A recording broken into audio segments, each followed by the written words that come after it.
እየሰማችሁ ነው አይደል? የኢትዮጵያ ኦርቶዶክስ ተዋሕዶ ቤተክርስቲያን ጳጳስ የላትም፣ ካህን የሚባል የላትም። ትግላችን እስከ መጨረሻ ድረስ ነው። በሚዲያ ማውራት ብቻ ሳይሆን ወርደንም ደግሞ እየሰራንበት ነው። በአላህ ፍቃድ እንደዚህ አንልም ምንም ነገር። ብሔራዊ የሀዘን ቀን ለማድረግ የሚዲያ አካላት መረባረብና ለሁሉም ክርስቲያን የሀዘን መልእክት በማድረስ መረባረብ ይኖርብናል። መቼም ሲኖዶሳችን ይህንን ያደርግልናል ብለን ተስፋ ስለማናደርግ ያለ ጂሃድ ያለ ትግል ነስር የለም። ያለ ጂሃድ ያለ ትግል የኢስላም ዳር ድንበር ሊከበር አይችልም። ያለ ጂሃድ ያለ ትግል ሙስሊሞች በነጻነት የትም ቦታ ሆነው ጌታ አላህን ማምለክ አይችሉም። ሰላም እንዴት ናችሁ? እኔ ያለው እግዚአብሔር ይመስገን። ለዚህ ለመጣብን ፈተና፣ ለዚህ ለመጣብን መከራ መፍትሄ የሚሆን አንድ ጥሩ ትምህርት ላካፍላችሁ። በቅድሚያ የሞቱ ወገኖቻችንን ነፍሳቸውን ይማርልን። ላዘኑ ለተከዙ ቤተሰቦቻቸው ቤተዘመዶቻቸው ሁሉ መጽናናት ይሁን። ከዚህ ውጪ ግን የእነዚህን ወገኖች ሞት ከቅድስት ቤተክርስቲያናችን ጋር ለማገናኘት ጥረት ማድረግ የእውነት ነውር ነው። ሁሉንም ባይሆን አንዳንዶች አላችሁ ከመሃል የጂሃዲስትነት ስሜት የተጸናወታችሁ የእናንተን የደም ጠጭነት ፍላጎት ለማርካት ስትሉ ቤተክርስቲያናችንን መንገድ አድርጋችሁ መጠቀም በፍጹም አትችሉም። የአካባቢው እስልምና ጉዳዮች ጽሕፈት ቤት ባስነበበው መግለጫ ላይ መጨረሻው አንቀጽ ላይ ቤተክርስቲያናችን ሂዱ ተዋጉ ብላ እንደሸኘች አይነት የሚያስመስል እናታችንን ተጽዕኖ ውስጥ የሚከት ጽሑፍን አስነብቧል። ይህ ነገር በፍጹም ትክክል አይደለም። ዛሬ ጭር ባለበት ይቅርና ትላንት ስትገሉን ስታሳድዱን አብያተ ክርስቲያናቶቻችንን ስታቃጠሉ እንኳን ቤተክርስቲያናችን የተሰደዱ ልጆቿን ከመሸፈን እንዲሁም ደግሞ የሞቱትን አልቅሳ ከመቅበር ውጪ ሂዱ ጦር ስበቁልኝ ጠመንጃ ያዙልኝ በፍጹም አላለችም። እየሰማችሁ ነው አይደል? የኢትዮጵያ ኦርቶዶክስ ተዋሕዶ ቤተክርስቲያን ጳጳስ የላትም፣ ካህን የሚባል የላትም፣ ምዕመን የሚባል የላትም። ስለዚህ ይኸውላችሁ ቢኖራት ቢያንስ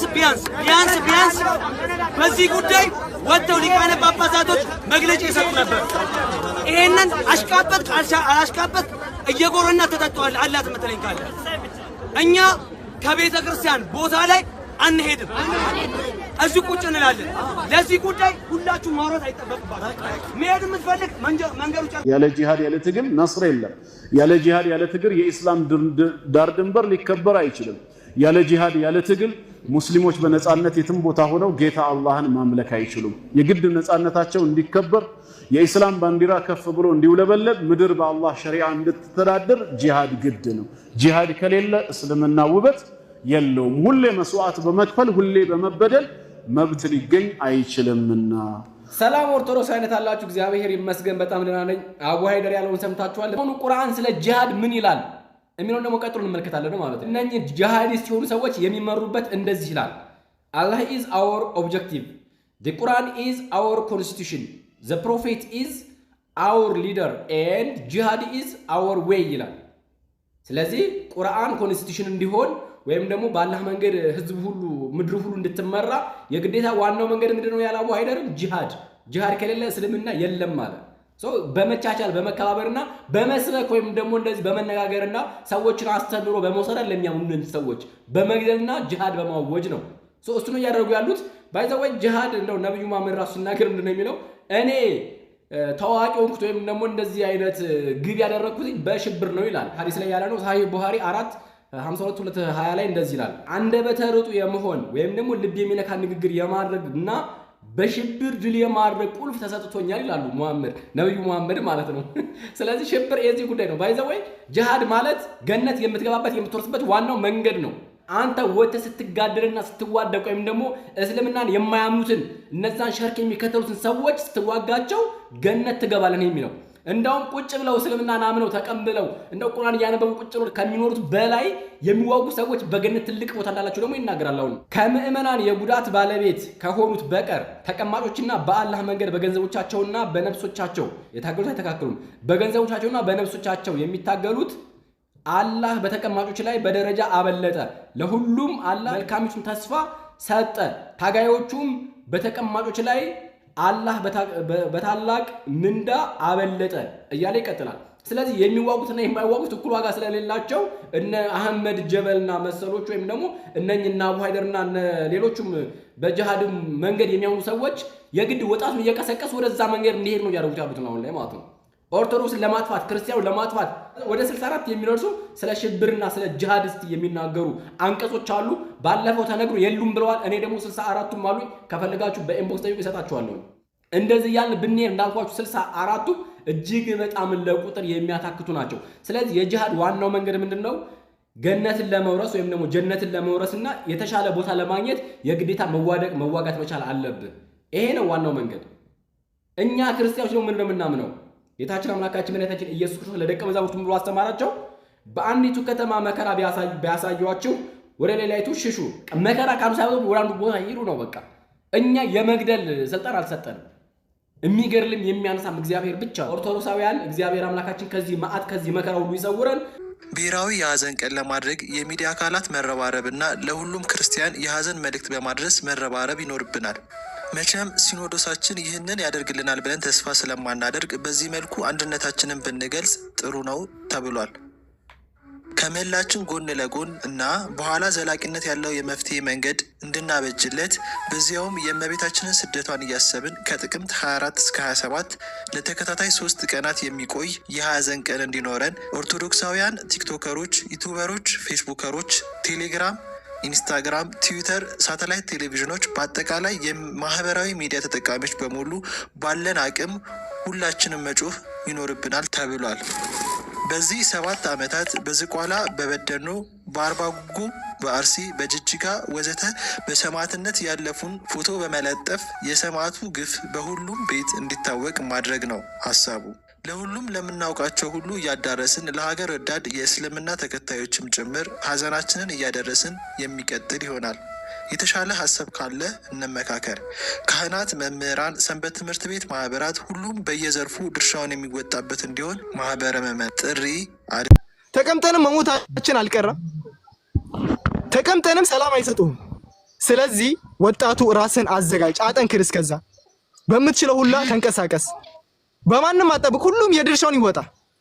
እኔ አንድ ተራ ሰው ነኝ፣ አንተም እንደዛው። ሁላችንም የድርሻችንን ግን አይቀርም። በአላህ ፍቃድ በዱዓ እንረሳሳ።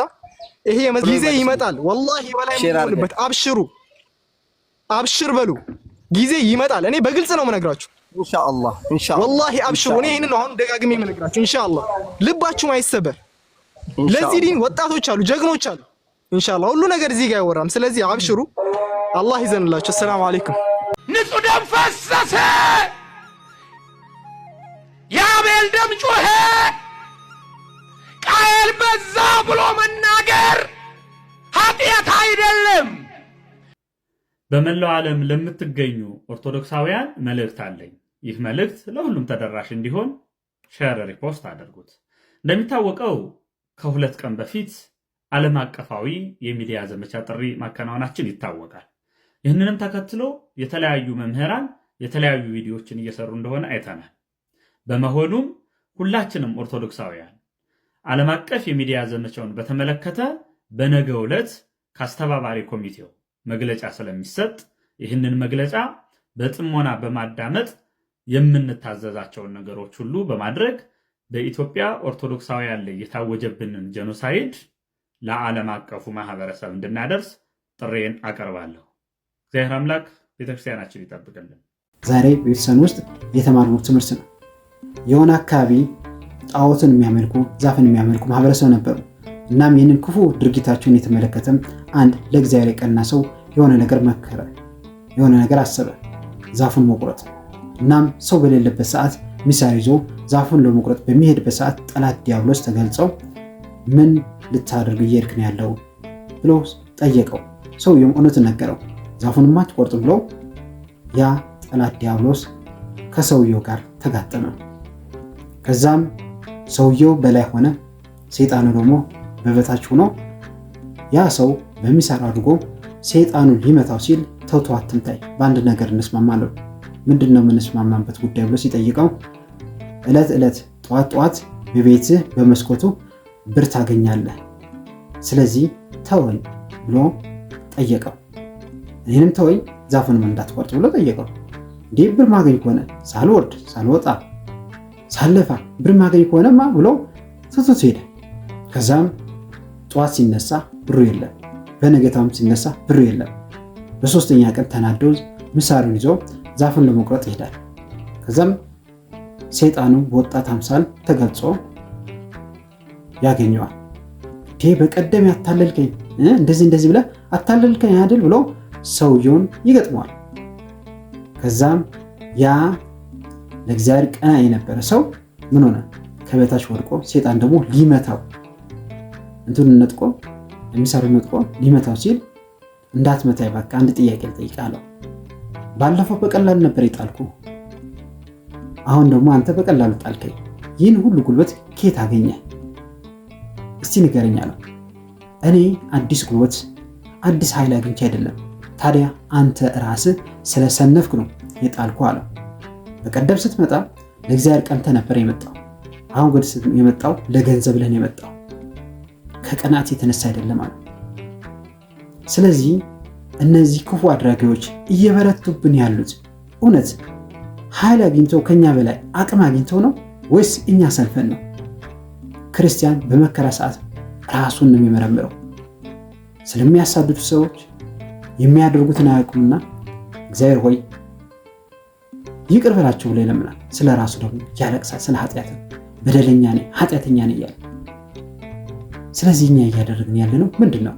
እውነት ነው እንጮሃለን፣ እንዲያታድጉ ብለን እንጮሃለን። መጮሃችን መልካም ነው፣ ድምፃችን መሰማት አለበት። ግን ስለ ራሳችን የምንጮኸው መቼ ይሆን? ስለ ራሳችን የምናለቅሰው መቼ ይሆን? መቼ ይሆን ንስሐ የምንገባው? መቼ ይሆን የምንቆርበው? ያለ ስጋና ደም እኮ በራሳችን ህይወት እንደሌለ መጽሐፍ ቅዱስ ያስተምረናል። አቅም የለንም፣ ህይወት የለንም። ከቆረውን ስንት ጊዜ ሆኖናል? ለምንድነው ራሳችን ማንወቅሰው? ራሳችንን ከመውቀስ ይልቅ ምንድን ነው የምናደርገው? ጥፋተኞችን እንወቅሳለን ወይ ደግሞ ወደ ላይ ወደ አባቶቻችንን እንወቅሳቸዋለን። እናንተ እንዲህ ስለማታርጉ እያለ እንወቅሳቸዋለን።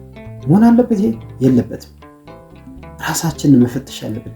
በተለይ ደግሞ አባቶቻችንን መዳፈር የለብንም።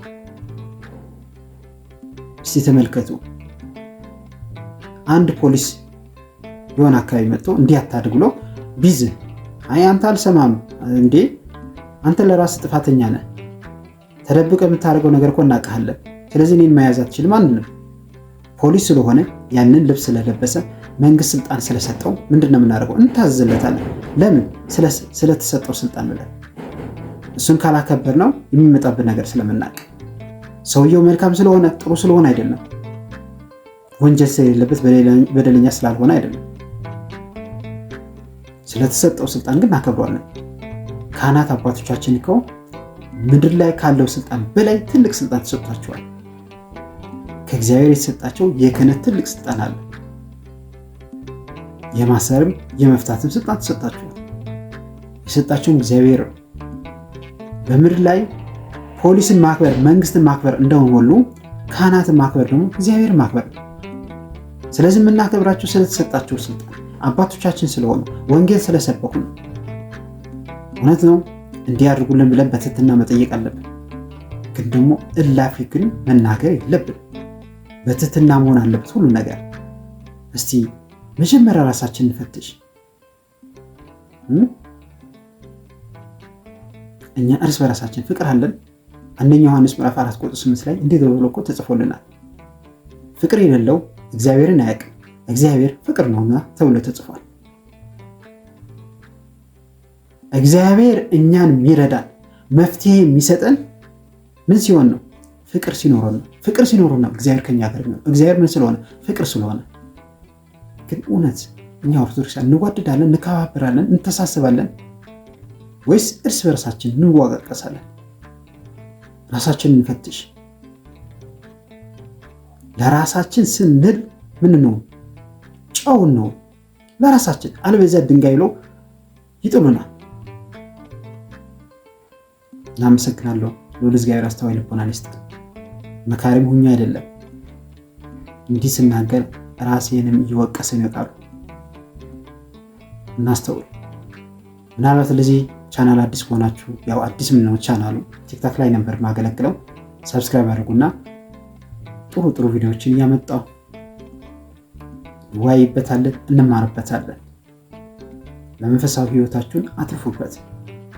ሰብስክራይብ ያድርጉና ቤተሰቡ ላይክ ሼር እያደረጋችሁ ኮሜንት ደግሞ ብትጽፉ ቪዲዮ ቫይራል ቢወጣ አብረን አገለግል ማለት ነው። ስለዚህ ለአገልግሎቱም ጥሪን አቀርብላችኋለሁ። በእግዚአብሔር ስም ይቆየን።